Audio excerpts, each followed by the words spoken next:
Beaucoup de gens pensent que l'IA va remplacer l'humain, mais moi je te dis que l'IA ne remplacera jamais celui qui sait comment s'en servir. Et donc, il n'est jamais trop tard pour commencer. Et dans cette vidéo, aujourd'hui, nous allons comprendre ensemble qu'est-ce que réellement l'IA, comment elle fonctionne, pourquoi il est puissant, comment lui parler et comment en tirer un avantage énorme dans la vie et dans ton business.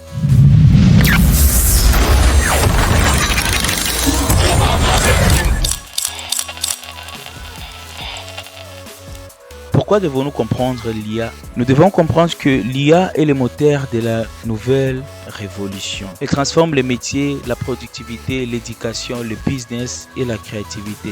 De la même manière que ça a été avec l'Internet dans les années 1988, aujourd'hui l'IA aussi change la donne. Alors, c'est quoi l'IA? L'IA est la capacité à une machine d'imiter l'intelligence humaine. Elle peut comprendre, apprendre, résoudre des problèmes, générer des textes ou des images. Tu peux demander par exemple à l'IA, explique-moi comment sécuriser mon Wi-Fi. Et du coup, l'IA va analyser, va comprendre et va générer une réponse adaptée à ta requête. Techniquement, nous pouvons dire que l'IA est une machine capable d'analyser, comprendre, raisonner et générer du contenu. Nous pouvons citer trois types d'IA, notamment l'IA E3 ou Nero AI, qui est justement une intelligence artificielle spécialisée à une seule fonction. Par exemple, écrire, analyser, générer du code, créer des images. Cette IA n'est pas intelligente comme l'homme. Deuxièmement, nous pouvons citer l'IA générale ou bien Artificial General Intelligence. C'est une IA similaire à l'intelligence humaine, mais cette IA n'existait pas encore jusqu'à présent. Nous sommes encore très loin pour qu'il y ait ce type d'IA. En troisième position, on peut parler de l'IA spécialisée. Les IA spécialisées, ce sont des IA qui ont des missions précises dans le monde réel. Ça peut être dans les domaines de la santé, par exemple des IA capables à traiter des cancers, ainsi de suite. Ce sont des IA spécialisées ou bien Applied AI. Alors, pourquoi l'IA est devenue une super assistante disponible H24? C'est parce que justement, elle accélère ton travail, elle te donne des idées, elle t'aide à apprendre plus vite, à répondre, à réduire les erreurs et à automatiser des tâches respectives. Par exemple, nous pouvons demander à une IA de rédiger un email professionnel et ça ne va te prendre que 10 secondes pour générer justement un email professionnel. Comment ça marche? Alors, pour comprendre, nous avons des données, des modèles ainsi que des calculs. Cela veut dire que tout ce que nous donnons à l'IA, l'IA va prendre ça et va le mettre dans son langage, dans un modèle quelconque, et puis ça va générer justement des calculs. Et pour bien comprendre ça, il y a les inputs. Ce sont les données qui entrent directement dans l'IA. Cela veut dire que tu vas écrire un prompt, par exemple, explique-moi comment lancer un business en ligne. Ça, c'est justement un input, un donné que tu vas entrer dans l'IA. Par exemple, tu vas demander à l'IA de convertir ta voix en texte. Et la deuxième étape, l'IA va convertir tout ce que toi, tu vas lui donner en vecteur ou bien en chiffres.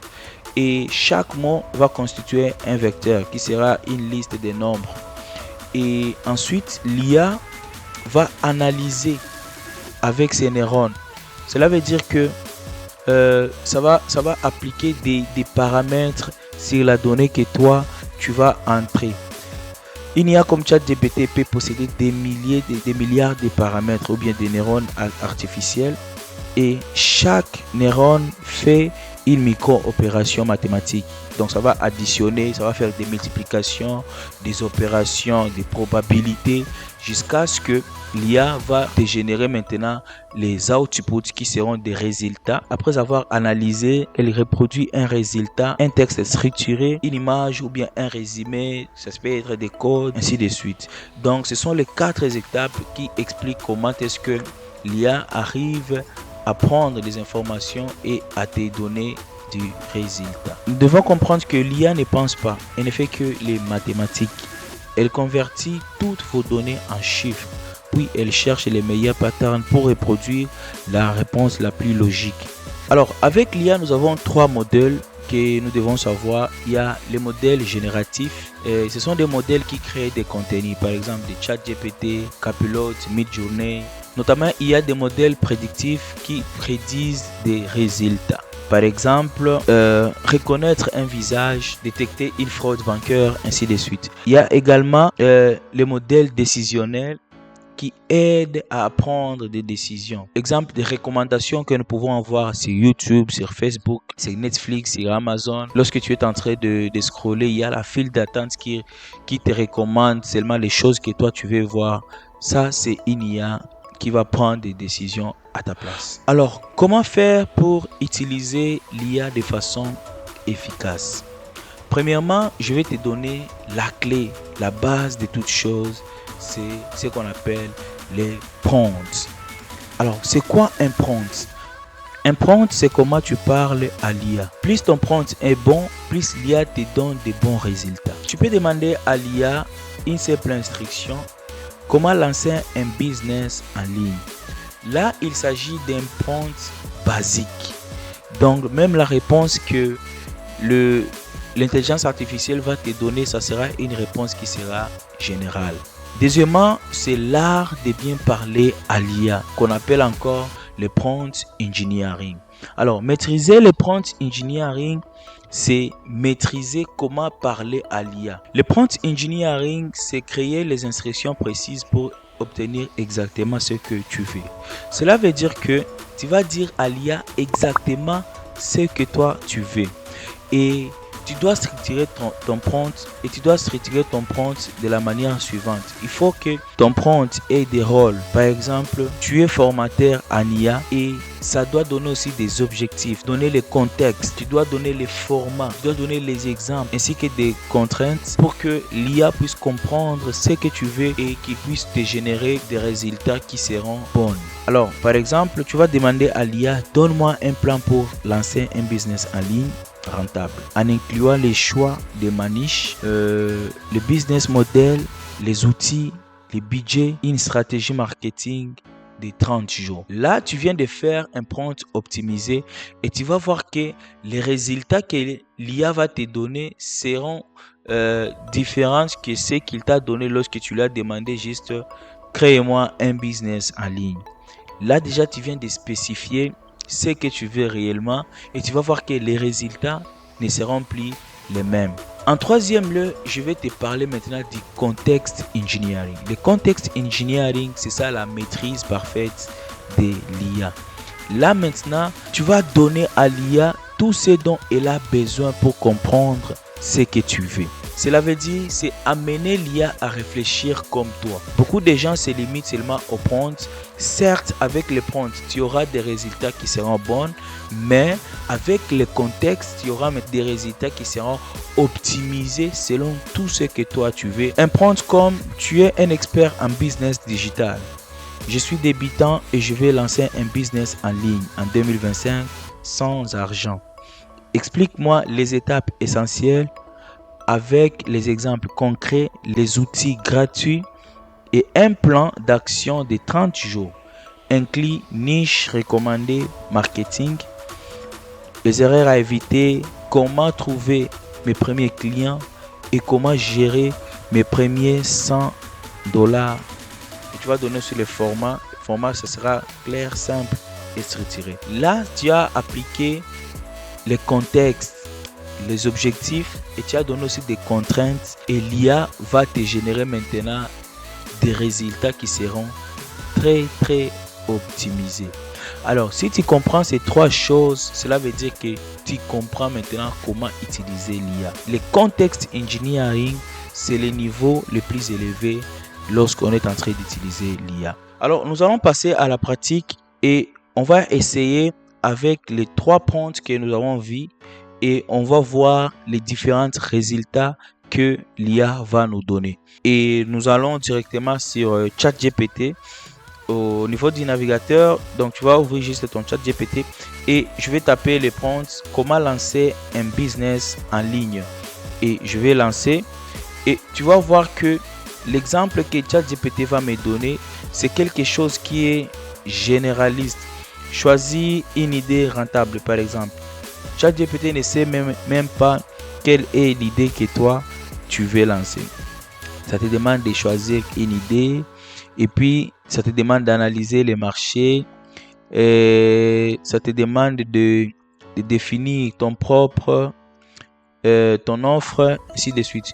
Donc ça, c'est une réponse qui est généraliste.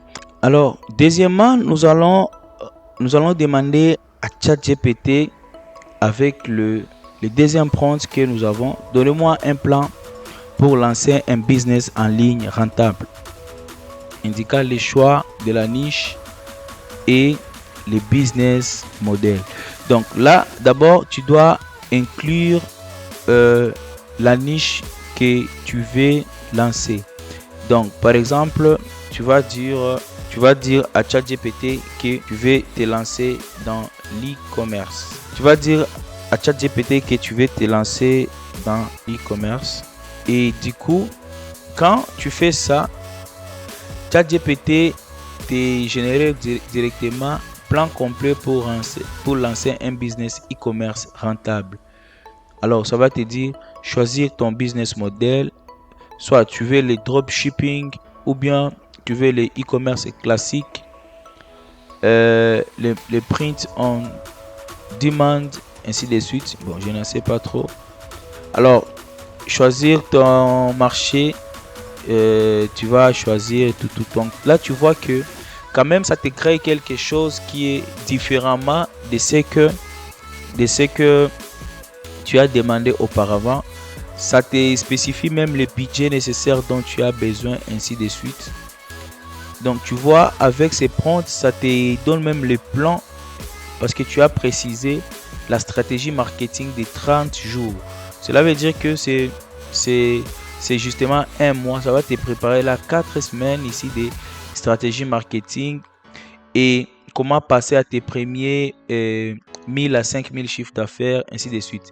Là, c'est parce que tu as justement demandé à ChatGPT, tu as bien conçu ton prompt et tu lui as demandé et ça te génère des résultats qui sont efficaces et prêts à être exploités. Alors, troisièmement, nous allons voir maintenant comment est-ce qu'on va utiliser le contexte engineering. Et nous allons demander, avec ces prompts, on va demander à ChatGPT, je suis un expert en business digital, je suis débutant, je vais me lancer en business en ligne en 2025 sans argent.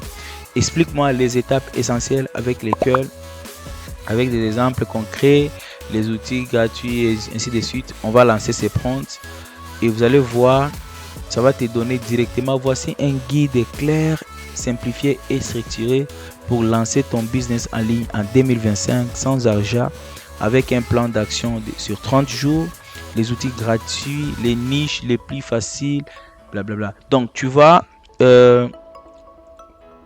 comparer ces résultats ici qu'il va te donner. Tu vas voir que c'est tellement différent de ce que nous avons pu avoir parce que là, ça te parle maintenant, ça va réfléchir à ta place. Donc tout ce que toi tu devrais réfléchir, ChatGPT va les réfléchir à ta place. Et là, ça va te donner des résultats maintenant qui seront beaucoup plus détaillés. Les erreurs à éviter absolument. Par exemple, des méthodes à faire, comment lancer ton business, comment gagner tes premiers $100 rapidement, ainsi de suite. Et ça va te préparer un plan d'action de 30 jours. Voilà. Donc là, nous venons de voir justement la différence d'utiliser un prompt simple, un prompt bien structuré, un prompt avec des contextes. D'où le concept du concept engineering. Donc si tu associes les deux, le prompt et le concept engineering, tu seras un bon utilisateur d'IA. Et voilà, donc nous sommes à la fin de la vidéo. Justement, tu dois comprendre que l'IA ne peut pas te remplacer. Donc c'est toi qui as le monopole aujourd'hui et tu peux commencer dès maintenant et tu vas te lancer et tu vas voir que c'est très cool d'utiliser les outils IA. Et si le contenu t'a plu, n'hésite pas à t'abonner et à très bientôt. Je te dis peace.